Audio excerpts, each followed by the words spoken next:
how did this come about? Itong pagpunta mo sa Viva. Paano nangyari? Sino ang may nag-middleman ba? May kumuha sa'yo? Just, Okay, give us a... Actually po, nung 2015 pa po talaga kami pinapatawag dito po sa opisina. And nagkaroon naman po ng pag-uusap, but hindi po nag-push through that time kasi napunta na po ako sa ABS and naging maganda naman din po yung naging position ko po doon.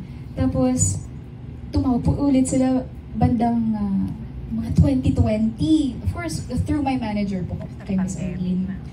Kaya lang that time din po, may ongoing project din po sana kaming gagawin ng Star Music, so parang hindi pa time.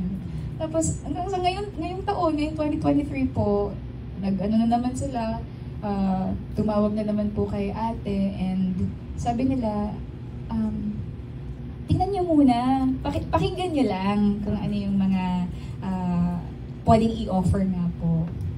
So, now we're here. Good luck. But thank you po.